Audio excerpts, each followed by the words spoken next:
Check. How's everybody doing tonight? Nice. So I would like to welcome to the stage the Tuesday night CSUSB Jazz Combo.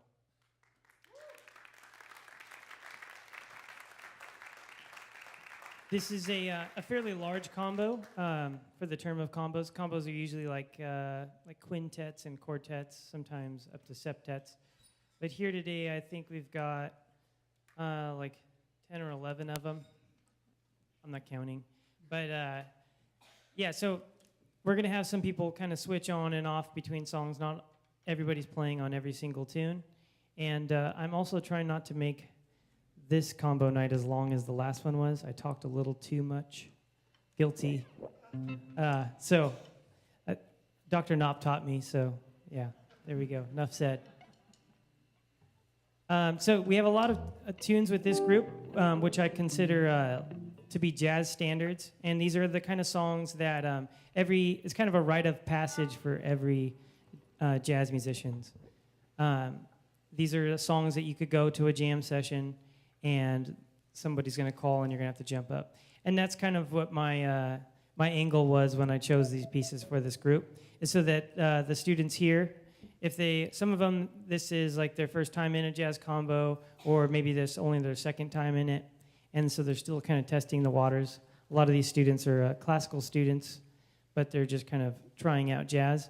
But so I felt it necessary to expose them to this standard repertoire. So if they do like this, they can participate in one of those jam sessions, and they're going to know the song that they call there. And so that's what this is. Then the second group tonight is what I'm calling our Friday combo, and their repertoire is a little bit different. They're going to be doing more, probably songs you haven't heard of before. They're more modern. Some of the composers are still alive, and so it's a different twist. So that we'll have a brief intermission in between both of those, but be sure to stick around for that second one. You'll get your concert attendance and some cool jazz that way. Okay, so there's the first tune. This is Billy's Bounce, a tune written by Charlie Parker. Hope you guys enjoy.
So that was a. How many people know that tune there that we just played? You've heard it before. Obviously, it's on your program. But this one, that's a tune called Blue Bossa. And most times when people play that one, it's usually the Dexter Gordon version, which is a very good version. But we're doing, that one was more based on the Joe Henderson, who is the composer of that song, and which features McCoy Tyner on that album. And the funny story is that McCoy was still under contract with another record label. And so if you look at that album, it says the whole band, and then for the keyboardist, it says etc., because they couldn't put his name legally, I guess. So some people didn't know that that's actually McCoy Tyner, who was, if you do know McCoy, you know that he was in John Coltrane's great quartet. So we're going to do another Charlie Parker tune here. The first one we did was Billy's Bounce, and that's a blues. The second one is a tune called Scrapple from the Apple, and it's kind of a, Charlie Parker took a lot of forms of songs, and he turned them into his own thing. The A section, or the main theme for this one, comes from a famous song called Honeysuckle Rose. But he just took the A section, and then he put what we call the rhythm changes bridge, which is from a George Gershwin tune called I Got Rhythm. And he basically did an early version of a mashup and then wrote his own melody over it. And it became Scrapple from the Apple, which I guess is pig intestines with meat or something like that. It's some kind of dish. Cool. So this is Charlie Parker's Scrapple from the Apple.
So I think I forgot to introduce myself. I am Christopher Sven, and I am the director of the Jazz Combos there. I don't even think I put my name on the program here.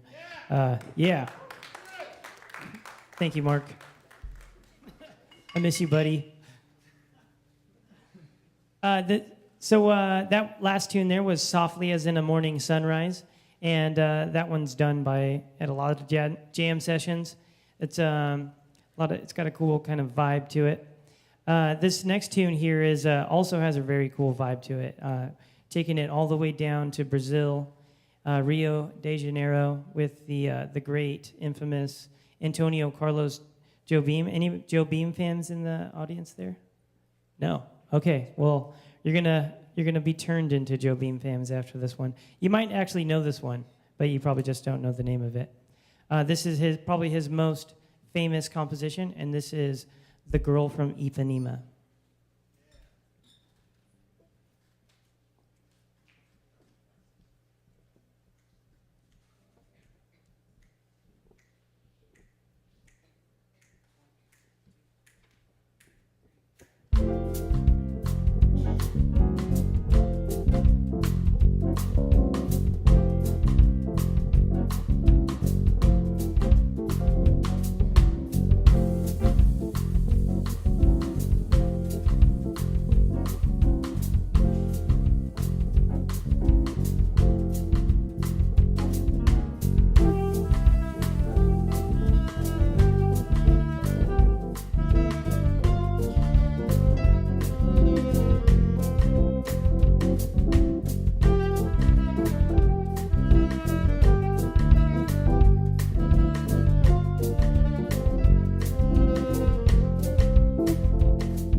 How many people like that last one there?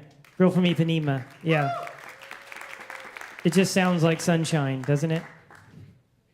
This next one doesn't sound like sunshine. It sounds like cloudy days.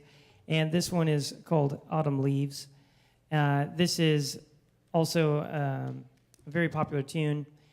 Originally was written in French, and then it later was adapted to English, and then all the jazz artists picked it up. But this one is, I'm teaching a jazz improv course here at this quarter, and this is one of the tunes we work on.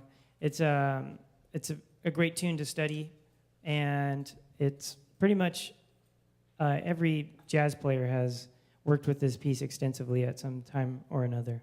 So this is Autumn Leaves.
That was Anthropology by Charlie Parker. And Charlie Parker melodies, I've given now, I think, 3 in this program here to them. They are the tongue twister of melodies to play in a jazz combo. They're not an easy feat, so give it up to the combo for taking down 3 this quarter. And yeah, so this program, like I said, is a little bit different than we've normally done. Usually I only give them like 4 songs a quarter. Quarters move by quickly, so... But I wanted this time, I feel like we spend so much time just working on like one piece, or like the 4 pieces for a thing, for a concert, a thing. And, but only so much of that really carries over to the next quarter. We spend so much time just polishing just one song. And so this quarter, kind of my angle was to just expose them to a vaster selection, or more vast selection of repertoire, and then just pick up little things here and there from each piece, and just see, because that's really what jazz is about. It's not about just rehearsing and preparing a piece and then performing it. It's more of a process. Every night it's different. You get up on the stage, and you're feeling a certain way, and your solo, or the whole song, will sound completely different. That's how all the professionals are doing it. My teacher used to say, Jody Fisher, great jazz guitarist, and he used to always say that he would get up there and he would play the room. He wouldn't play his guitar, he would play the room. He felt out the audience, kind of who was in there, what they were feeling. He'd play a piece, kind of you're putting the feelers out there, see what the audience is responding to. Maybe they need a little more of this, a little more of that, a little less of this, a little less of that. And that's really what the spirit of jazz is about. It's this kind of amorphous sort of thing that comes and goes within the blink of an eye. And it is a process. It isn't a thing, or it isn't a genre. And some people don't even consider it a genre. It's just a process. So that's kind of what I wanted to get through with this program tonight. And it was just exposing them to that process. And I hope you guys enjoyed it. So we're going to close out this first set here with a Tad Dameron tune. It's called Lady Bird. Hope you enjoy.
So I'd like to welcome back to the stage the whole Tuesday combo. Hopefully they didn't go too far. If you can hear me back there. Nice. Let's give it up to Justin Escamilla, guitar. Connor Pennington on guitar. Manuel Alfaro on guitar also. 3 guitarists. There we go. Jacob McBride on drums. Jacob isn't a student here, but he's a student of mine at another community college which I teach at, and he hopes to be coming here soon. So it was a good opportunity for him, and we loved having him. Give it up for Jacob. We got Johnny Obermeyer rocking the bass back there. Judith Nunez on the alto saxophone. Jocelyn Esparza on the trumpet.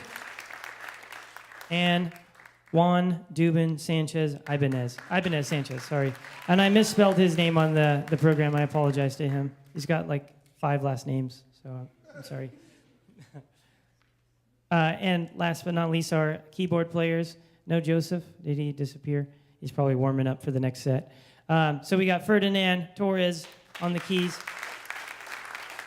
And we also had Joseph Neva, who you will see in a second. He'll be back playing piano in our next group here. So we're going to take a quick intermission here, about 10 minutes. We're going to get the next group up here and get them all comfy. So don't go too far. And once again, I'm Chris Fenn, and these are the CSUSB Jazz Combos. Thank you.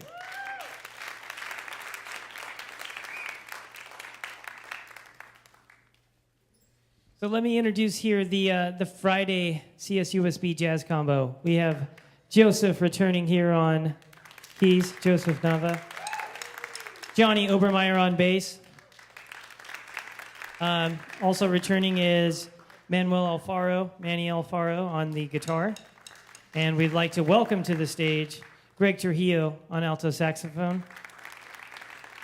And Francisco Aguilar on the drum set. So like I said, these tunes are a little bit different than the last ones you heard. These are mostly, the composers are alive, and these are modern standard, well, not standard repertoire. They're what we call modern jazz. The first tune here, I'll Catch You, is written by one of my favorite artists named John Schofield. He's a guitarist, went to Berkeley. I think he toured with Gary Burton, he was kind of the head of the jazz department there. And pretty much anybody that toured with Gary Burton became famous. There's a bunch of cool Tiny Desk concerts with him playing, so he's a guy worth checking out. But John Schofield, he has a very unique sound. He's kind of like, it sounds like he's going to fall apart at any second. He's not a very clean guitarist. He's not the fastest guitarist. He's just got all this really cool kind of flavor in his playing. It's sort of bluesy, kind of funky, but yeah, he has this looseness, and you can really hear that in this next tune. And this tune is very special to me. When I was a student here, I had the opportunity to go to Thailand 3 times. We were playing, everything was paid for, it was cool, just a student. We went over in the winter in like January, but we got the chance to participate in this jazz festival called the Thailand International Jazz Festival, and we got to play with some real heavy hitters on the same bill as them. Yeah, Marcus Strickland's one of them. Taylor Eichste is another one. But it was a surreal experience to go over there, tour abroad, and then also share the stage with these jazz icons. But one of the tunes we took with us that we played was this song, I'll Catch You, and we played this one overseas. So it's always been a special tune, and I was really glad to share it with these students. I hope you enjoy. This is John Schofield's I'll Catch You.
All right, so we're gonna change gears a little bit here. This next tune is a Tom Harrell tune, and Tom Harrell is a great kind of living legend of jazz trumpet. And this song comes from an album from the same title as the piece, which is Moon Alley, and featured at the time a very young saxophone player, up and coming, named Kenny Garrett. Now, Kenny Garrett was actually on that last recording of this I'll Catch You, that piece, but much later in his career. Kenny Garrett's always been one of my favorite. He's a very modern saxophone player. Yeah, he's the man. So this one is called Moon Alley, and I hope you guys enjoy.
Yeah, Moon Alley, Tom Harrell.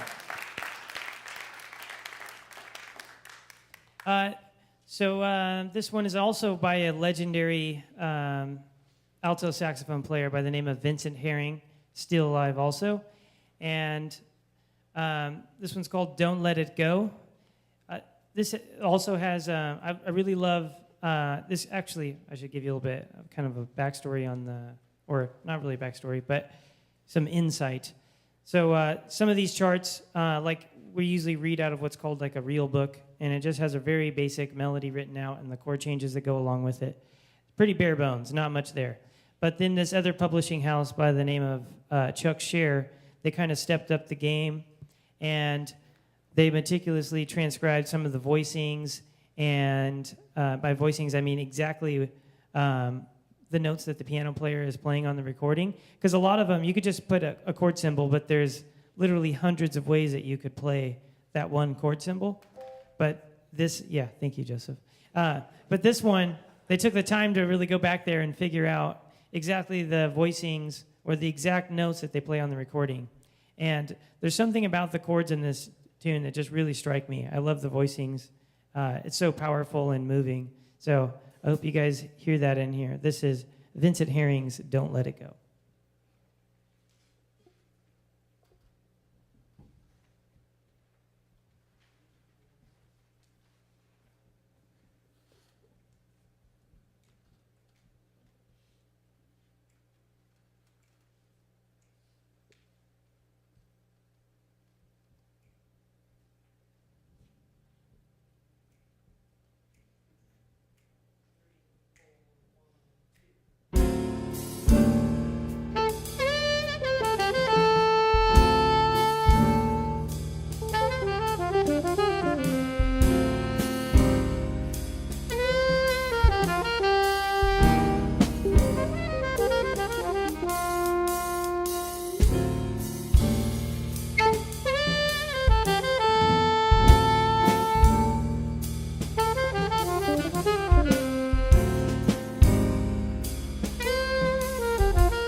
Yeah. Vincent Herring's Don't Let It Go. So let's give it up one more time to this fabulous group we have here on Fridays. Only one day a week, and they're doing quite a bit. Some of them doing double duty, working in 2 combos. I really appreciate it. You guys sound awesome. So we're going to close out the set here, but first let me introduce everybody one more time. So we have Joseph Nava on the piano, Johnny Obermeyer on the bass, Francisco Aguilar on the drum kit, Manny Alfaro on the guitar, and Greg Trujillo on alto saxophone. So we're going to close out our set with it's okay to call this one a banger, I think. This is a tune, actually, Miles Davis. So I'm sure everybody's heard that name. It's one of those household names. Even if you don't listen to jazz, you've probably heard the name Miles Davis. It's in a Happy Gilmore movie, I think. They make a reference. Sorry. But actually, Miles Davis had a reputation for stealing the credit for writing tunes that he really didn't write. He was a fabulous band leader, and he was a great composer in his own right, but he was also a little bit pushy when it came to the studio and whose name came out on the record for the songs. You get in trouble for that sort of thing nowadays, but it was a different industry at that time. Just like Led Zeppelin, they have been sued so many times for stealing their songs, but people don't try that stuff anymore. It was kind of a new thing back then. So I don't think Miles meant anything wrong by it. It was just the rules weren't set in stone yet. But it was actually written by a keyboard player from England named Victor Feldman, and he had an extensive career with the great alto saxophonist Cannonball Adderley, and he became eventually a session musician out here in LA, and that's kind of how he made his living. But this is a great tune, and it was a turning point in Miles Davis's career because he had become very popular with Kinda Blue, which had John Coltrane and Cannonball Adderley and Bill Evans and Wynton Kelly. It's the best-selling jazz album of all time. So everyone from that group kind of split off and did their own kind of pretty glorious careers after that. Everybody who was on that album became a legend.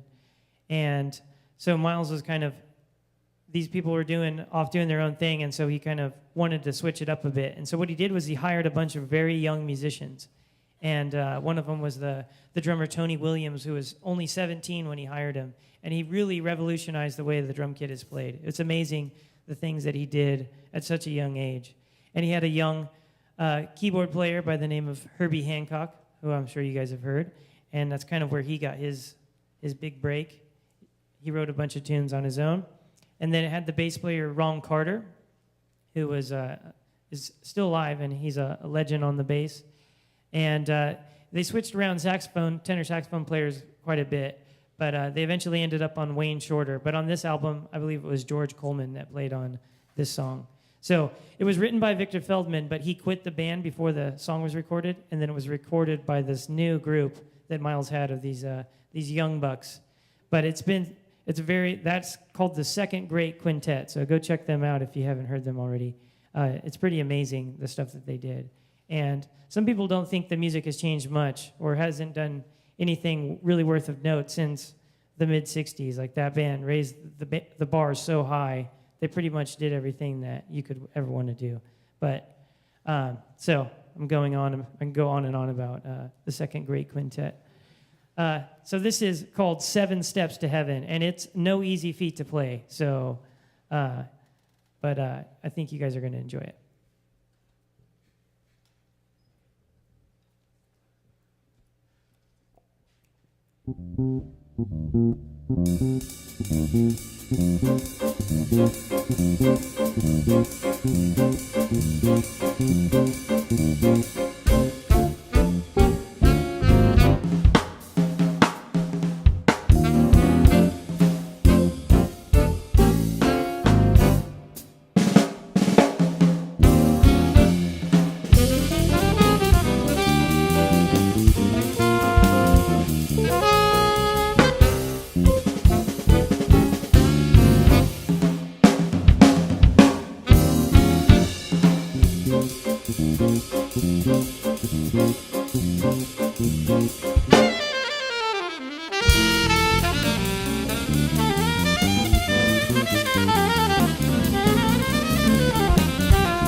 Give